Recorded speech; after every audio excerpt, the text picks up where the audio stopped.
जिस तरीके से पूरे देश में इस वक्त गला काट गैंग का कोहराम मचा हुआ है, नुपुर शर्मा से लेकर कपिल मिश्रा तक को घेरे में ले लिया गया है। तो ऐसे में इस वक्त खुद हमारे साथ बीजेपी नेता कपिल मिश्रा मौजूद हैं। इनसे जानेंगे कि क्या तमाम इनके मन में चल रहा है। सर, सबसे पहले तो बहुत बहुत स्वागत है आपका हमारे चैनल में। क्या तमाम चीज़ें आपके मन में चल रही है, क्योंकि जिस तरीके से सबसे पहले नुपुर शर्मा जी को गला काटने की धमकी दी गई, उसके बाद आपको धमकी दी गई गोली मारने की, तो मन में क्या कुछ चल रहा है? नहीं, देखिए, मेरे मन में तो इस वक्त केवल एक भाव है। वो भाव ये है कि कन्हैया लाल जी के परिवार का क्या होगा, उमेश कोले जी के परिवार का क्या होगा, उनके बच्चों का क्या होगा, उनकी पत्नी किस दबाव में, मानसिक दबाव में, कष्ट में इस वक्त होंगी, या जिनके और लोगों को धमकी मिल रही है उनके परिवार के ऊपर क्या मानसिक स्थिति होगी।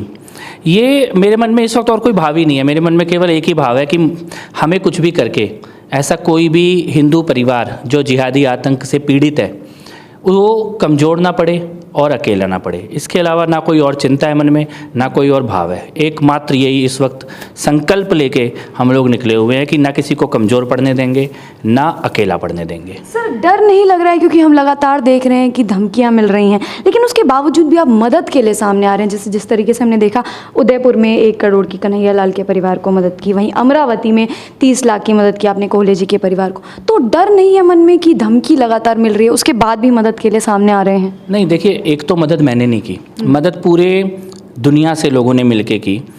14,000 लोगों ने तो पैसे से मदद की और लाखों लोगों ने अपने मन से, अपने भावों से, अपनी प्रार्थनाओं में, अपनी आरतियों में इन परिवारों का ध्यान रखा, इनके बारे में ईश्वर से प्रार्थना की, आत्मा की शांति के लिए भी प्रार्थना की और परिवारों को शक्ति के लिए भी प्रार्थना की। भय नहीं है, भय से ज़्यादा एक तो आक्रोश है। आक्रोश ये है कि हमारे बच्चे छीने जा रहे हैं, हमारे भाई छीने जा रहे हैं, हमारे बेटे छीने जा रहे हैं, इसका आक्रोश है। और दूसरा, ये संकल्प हम पूरा कर पाएँ इसकी चिंता है कि कोई परिवार कमज़ोर पड़ ना जाए। कहीं ऐसा ना हो कि धर्म के कारण परिवार का कमाने वाला चला गया और पीछे से धर्म और समाज उनके लिए खड़ा नहीं हो पाया, इसमें कहीं फेल ना हो जाए। बाकी भय नहीं है। और मुझे लगता है कि इन जिहादियों का एजेंडा भी यही है, एक को मारो और लाख को डराओ।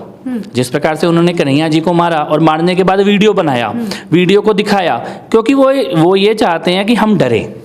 उनका एकमात्र एजेंडा यही है कि हम डरें, और हमारा एकमात्र संकल्प ये है कि तुम ना हमें डरा सकते हो, ना तुम हमें हरा सकते हो। अच्छा सर, क्या अब देश में ऐसे हालात पैदा होंगे कि समर्थन में उतरने वाले लोग ये सोचेंगे कि हम अगर समर्थन में उतरे तो हमारी जान को खतरा है, हमें अपनी जान से हाथ धोना पड़ जाएगा? नहीं, ऐसे हालात, देखिए, हमें ये समझना होगा कि किन परिस्थितियों में हम लोग काम कर रहे हैं। और ये क्या आज उत्पन्न हुई हैं? आज उत्पन्न नहीं हुई ये परिस्थितियाँ, सैकड़ों साल से इसी प्रकार की मानसिकता है। भारत में, भारत से बाहर, सब जगह इसी प्रकार की मानसिकता है। केवल आज अचानक ऐसा कुछ होने लगा है, ये सत्य नहीं है। आज वो डेस्परेट ज़्यादा हो गए हैं। आज उनके अंदर एक ये भाव आ गया है कि अब नहीं किया तो कभी नहीं कर पाएंगे, क्योंकि लगातार जिस प्रकार से भारत, भारतीय संस्कृति, भारतीय सभ्यता, भारत की बातें, भारत का योग, भारत का ज्ञान, भारत की सरकार का काम, या संकट काल में भी भारत का जो मैनेजमेंट रहा है, उस सब के बाद कहीं ना कहीं एक हताशा का भाव, एक डेस्परेशन है। इसीलिए वो सोच रहे हैं कि आतंकवादी बड़े हमले नहीं कर सकते तो छोटा छोटा मारना शुरू कर दो, दहशत फैलाना शुरू कर दो। तो मुझे लगता है कि कहीं समाज के मन में ये भाव नहीं आना चाहिए कि हम पराजित हो रहे हैं, इसके कारण हमें ऐसे हमले या दुख देख रहे हैं। हम इस वक्त विजय या कम से कम आज तक के सबसे मजबूत स्थिति में खड़े हैं। इसी कारण जो लोग भारत को कमज़ोर करना चाहते थे, देश को, समाज को, धर्म को, उनमें डेस्परेशन है। वो हताश होकर इस प्रकार से छल से 2 लोग घुसे, काम करते हुए आदमी को पीछे से मार दिया, कश्मीर में गोलगप्पा बेचने वाले को मार दिया। ये किसी जीतते हुए शत्रु की निशानी नहीं है, ये हार कर भागते हुए शत्रु की निशानी है, पराजित मानसिकता का प्रतीक है। तो मुझे ये लगता है कि चिंता नहीं, लेकिन चिंतन करने की आवश्यकता है समाज को कि जिहाद का ये जो नया स्वरूप है, हारते और भागते हुए जिहाद का, इसको कैसे कुचलना है, इसका चिंतन करना आवश्यक है। अच्छा सर, अभी सुबह ही आपके ट्विटर हैंडल से एक ट्वीट हुआ था 11:15 बजे कि इन स्थितियों का गुनहगार वो बड़े बड़े नेता हैं, वो बड़े बड़े पत्रकार हैं जो ये बोलते हैं कि इस्लाम खतरे में है। आखिर क्यों लगता है आपको ऐसा कि ये टिप्पणी करने से ये लोग गुनहगार माने जा रहे हैं? देखिए, किसी देश में आपको एक समाज के अंदर आतंकवादी रिक्रूट करने हो, अब ISIS को भारत में जिहादी रिक्रूट करने हैं, अल-कायदा को भारत में जिहादी रिक्रूट करने हैं, तो सबसे पहले उसको किस चीज़ की आवश्यकता है? उसको ये आवश्यकता है कि देश के कुछ पत्रकार और नेता रोज़ सुबह मुसलमानों को भड़काएं, रोज मुसलमानों को ये बताए तुम खतरे में हो, तुम्हें मारा जाने वाला है, तुम्हारा जेनोसाइड होने वाला है, तुम्हें इकट्ठा होना पड़ेगा, कुछ तो करना पड़ेगा। तो ये काम कौन कर रहा है? कौन से वो नेता हैं और कौन से वो पत्रकार हैं जो एनेबल कर रहे हैं ISIS का एजेंडा, अल-कायदा का एजेंडा, जिहाद का एजेंडा? कौन लोग हैं जो सुबह से शाम तक ऐसी बात बोल के मुस्लिम समाज में, मुस्लिम युवाओं के समाज में ये पैदा करना चाहते हैं कि तुम्हें तो मारना ही पड़ेगा, तुम्हें तो लड़ना ही पड़ेगा, तुम्हें तो हथियार उठाना ही पड़ेगा, भारत में बहुत अत्याचार हो रहा है, भारत में तुम्हारा कुछ बचने वाला नहीं है। ये ऐसे नेता और ऐसे पत्रकार, और उनका नाम आप और हम सब लोग जानते हैं। असली में कन्हैया लाल जी के, उमेश कोले जी के खून से इन नेताओं और पत्रकारों के हाथ रंगे हुए हैं, और ये हमें समझना होगा। सर, नुपुर शर्मा के एक बयान से जिस तरीके से पूरे देश में आग की तरह ये बवाल फैल गया, तो क्या लग रहा है कि अब आने वाले वक्तों में क्या ये बवाल और फैलता जाएगा, या लोग एकता के साथ आगे आकर इस पर कुछ काम करेंगे? देखिए, नुपुर शर्मा के बयान से बवाल नहीं फैला है।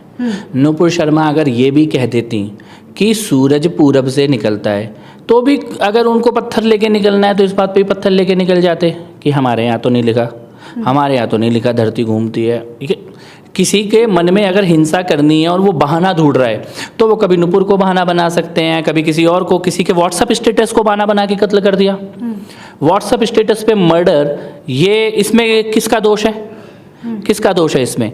तो हम अगर ये बोले कि ये नुपुर शर्मा के किसी बयान के कारण हो रहा है, बयान के बदले में बयान दो ना, गाने के बदले में गाना बोलो, नारे के बदले में नारा बोलो, लेकिन बात के बदले में खून, कत्लेआम, सरतन से जुदा, ये क्या है? ये क्या देश अब शरीयत से चलेगा या संविधान से चलेगा? तो हमें बेसिक ये लड़ाई शुरू क्यों हुई? कौन है जो ये कह रहे हैं कि ऐसा बोलने पर गर्दन काट देनी चाहिए, ऐसा बोलने पर खून कर देना चाहिए, इनाम रखे जा रहे हैं? वो बच्ची के आप सर पे इनाम रख रहे हो। अजमेर दरगाह का खादिम बोल रहा है मैं अपना घर दे दूंगा इनाम में, बाद में पता लग रहा है कि जिसने कन्हैया लाल जी को मारा उससे भी मिला था वो।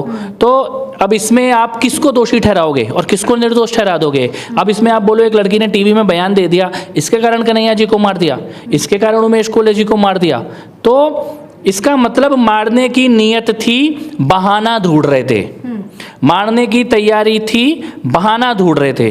तो नुपुर शर्मा बहाना है, नुपुर शर्मा कारण नहीं है। अच्छा, ऐसा भी समझे कि नुपुर शर्मा को निलंबित कर दिया गया, लेकिन उसके बावजूद भी कानून को अपने हाथ में ले लिया गया, तो क्या कानून व्यवस्था कमजोर दिखाई पड़ रही है? देखिए, निलंबन एक अलग बात है। निलंबन किया है, क्या ये निलंबन से संतुष्ट होंगे? नहीं। अब अखिलेश यादव जी का आप अगर बयान देखें, उन्होंने क्या बोला और कितना भद्दा बोला कि मुंह से माफ़ी नहीं चलेगी, शरीर से माफ़ी लेनी पड़ेगी।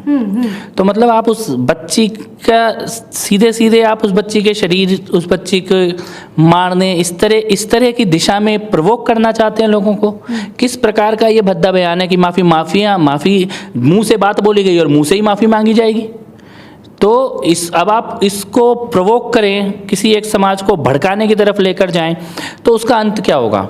और जहाँ तक कानून व्यवस्था की बात है, देखिए हमारे देश के पुलिस को और कानून व्यवस्था संभालने वाले अधिकारियों को एक बात बहुत गंभीरता से समझनी होगी। ये जिहाद से लड़ाई है, ये किसी इंडिविजुअल से या किसी छोटे से ग्रुप से लड़ाई नहीं है, ये ग्लोबल जिहाद है।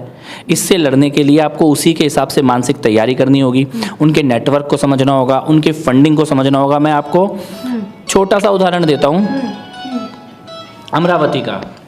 अमरावती में 12 नवंबर को रजा एकेडमी ने पूरे शहर में दंगा किया, फसाद किया, दुकानें जलाई, हजारों लोग सड़कों पे आए। अगर पुलिस ने ये समझा होता कि ये जिहाद से लड़ाई है, 12 नवंबर के फंडर्स को, ऑर्गेनाइजर्स को पकड़ा होता, देखा होता, उनका जांच की होती, तो उमेश कोले जी हमारे बीच में जिंदा होते। लेकिन अगर पुलिस इसको कहेगी ये अलग से एक घटना हुआ, ये अलग घटना हुआ, ये अलग घटना हुआ, और छोटे छोटे अपराध की तरह डील करेगी, तो वहाँ पर पुलिस की और कानून व्यवस्था की पराजय निश्चित है। आपको ये मानसिकता समझनी होगी, आप ग्लोबल इस्लामिक जिहाद से लड़ रहे हैं और उसी के हिसाब से आपको अपने एक्सपर्टीज तैयार करने पड़ेंगे। सर, एक बयान नुपुर शर्मा ने दिया, वहीं कुछ दिन बाद एक बयान सैफुद्दीन ने दिया था शिवलिंग को लेकर, तब बवाल क्यों नहीं हुआ? और नुपुर शर्मा ने एक छोटा सा बयान दे दिया, उस पर इतना बवाल आखिर क्यों? फिर से क्योंकि नुपुर शर्मा कारण नहीं है, नुपुर शर्मा बहाना है। जिन लोगों को पत्थर लेकर निकलना है वो कोई ना कोई बहाना ढूंढ लेंगे। सीएए का बहाना बना सकते हैं, हिजाब का बहाना बना सकते हैं, नुपुर का बहाना बना सकते हैं, कल जनसंख्या नियंत्रण कानून आएगा उसका बहाना बना सकते हैं, फिर ये यूनिफॉर्म सिविल कोड आएगा तो उसका, क्योंकि उनको तो पत्थर चलाने का बहाना ढूंढना है, हिंसा करने का बहाना ढूंढना है। तो अब हमें ये फिर से मैं कहूँगा, फिर से एक स्टेप पीछे जाइए और ये सोचिए कि लड़ाई ग्लोबल इस्लामिक जिहाद से है। आप इनके बहानों को कब तक डील करते रहेंगे? बहाने के बाद दूसरा बहाना मिल जाएगा। एजेंडा स्पष्ट है, लड़ाई करना, पत्थर चलाना, आग लगाना, देश तोड़ना, और इसके साथ डील करने का यही तरीका है कि आप एजेंडे को समझें और उसके बाद इनकी जो फंडिंग है, इनकी जो ताकतें हैं, इनके जो कुछ मुख्य लोग हैं जो ये भड़काने का काम कर रहे हैं, ऐसे पत्रकार, ऐसे नेता, इन लोगों को इन पे नकेल लगाना, ये समाज की भी जिम्मेदारी है और प्रशासन की भी जिम्मेदारी है। हम लगातार धर्म की, हिंदू मुस्लिम की बात कर रहे हैं। इसी दौरान एक पोस्टर, काली जी का जो पोस्टर था वो सामने आया, तो उस पर किसी का गुस्सा नहीं देखने को मिला। क्या हिंदू मुस्लिम ही मुद्दा बच गया है? क्या भगवान के साथ ऐसा खिलवाड़ करना किसी की फीलिंग्स को आहत नहीं करता? नहीं, देखिए, लोगों का गुस्सा तो है, बहुत भयानक आक्रोश है, लेकिन एक होता है सभ्य समाज, एक होता है असभ्य समाज। सभ्य समाज जो है ये आक्रोश में तर्क का जवाब तर्क से देता है, बायकॉट से देता है, जो भी संवैधानिक तरीके उनसे देता है। असभ्य समाज पत्थर उठाता है, आग लगाता है, कत्ल करने की धमकी देता है। तो काली जी का, काली माँ का जो उन्होंने अपमान करने की कोशिश की, इसमें बंगाल का जो काली पूजक समाज है वो अपने आप इसका निर्णय दे देगा। सबके मन में आक्रोश है, लेकिन क्या हिंदू समाज और लोगों की तरह इनकी गर्दन काटने की बात करेगा, खून करने की बात करेगा? तो ऐसा तो कभी नहीं करेगा हिंदू समाज। तो सभ्य समाज और असभ्य समाज, इन दोनों के रिएक्शन में हमेशा एक अंतर रहेगा। सर, हमने जितने भी लोगों से अभी तक बात की, सबको लगता है कि ये आपत्तिजनक चीज़ थी, लेकिन महुआ मोहित्रा जी को क्यों नहीं लगता? वो तो इसके समर्थन में पूरी तरह उतर रही हैं, ऐसा क्यों? नहीं, देखिए, अगर माँ ने किसी की बुद्धि हर ली, अगर माँ ने किसी की जिह्वा से अपना आशीर्वाद हटा दिया, तो उसकी स्थिति वैसी होगी जैसे महुआ मोहित्रा जी की स्थिति है। आज उनके ऊपर माँ की कृपा समाप्त हो चुकी है। कहीं ना कहीं उनके जिह्वा से जो निकल रहा है वो धर्म के खिलाफ और देश के खिलाफ निकल रहा है। मुझे लगता है उनको माँ काली के मंदिर में जाना चाहिए, हाथ जोड़ के माफ़ी मांगनी चाहिए, कहना चाहिए, माँ मेरी जिह्वा को, मेरी बुद्धि को ठीक करो, मुझे अपना आशीर्वाद दो। तो हो सकता है उनके साथ ऐसा ना हो, वरना जिस प्रकार का पतन, उनका मानसिक पतन, उनकी वाणी का जो पतन हो रहा है, वो फिर किसी इंसान, वो तभी होता है जब देवी की कृपा खत्म हो जाती है किसी व्यक्ति के ऊपर से। अच्छा सर, ईमेल की लगातार हम बात कर रहे थे, तो क्या कुछ पुलिस कर रही है? क्या आपको सुरक्षा दी गई है, या किस तरीके के और ईमेल आपको थ्रेट आए हैं? जिस तरीके से अभी अकबर आलम, माफ़ कीजिएगा, उसकी ईमेल आईडी से आपको थ्रेट हुआ, तो और कोई ईमेल आया? 4-5 ईमेल आई थी और उनमें से एक को तो मैंने ट्वीट भी किया है, पुलिस के संज्ञान में है, और मेरे को लगता है जांच एजेंसियाँ इस बारे में जो भी निर्णय लेना है वो निर्णय लेंगी। साइबर एक्सपर्ट्स हैं जो पता भी लगा लेंगे कि कहाँ से किया गया है। तो लेकिन गंभीर बात यह है कि ऐसी धमकियाँ देश में और जगह भी आ रही हैं। जिन लोगों की बात शायद सीधे पुलिस तक ना पहुंच पाए, सत्ता तक ना पहुंच पाए, उनकी सुरक्षा ज़्यादा चिंता की बात है। हमारी बात तो फिर भी आज आप इस बारे में सवाल पूछ रहे हैं, मीडिया इस बारे में चर्चा कर रहा है, लेकिन ऐसे बहुत सारे लोग हैं उदयपुर में, अमरावती में, कानपुर में, जिनके घरों में धमकियाँ आ रही हैं। वहाँ पर उनके परिवार के लोग डर रहे हैं उन धमकियों से। मुझे लगता है उनकी सुरक्षा सुनिश्चित हो, ये ज़्यादा आवश्यक है। चलिए, बहुत बहुत धन्यवाद। तो ये हमारे साथ बीजेपी नेता कपिल मिश्रा थे। आपने देखा कितनी सरलता से धमकी आने के बावजूद भी चेहरे पर मुस्कान के साथ इन्होंने सारे सवालों के जवाब दिया। आपको क्या लगता है कि ये बवाल और कितना ज़्यादा आगे बढ़ेगा? जो भी लगता है कमेंट सेक्शन में ज़रूर बताएं। वीडियो अगर अच्छी लगी हो तो लाइक, शेयर, सब्सक्राइब करना ना भूलें। जय हिंद।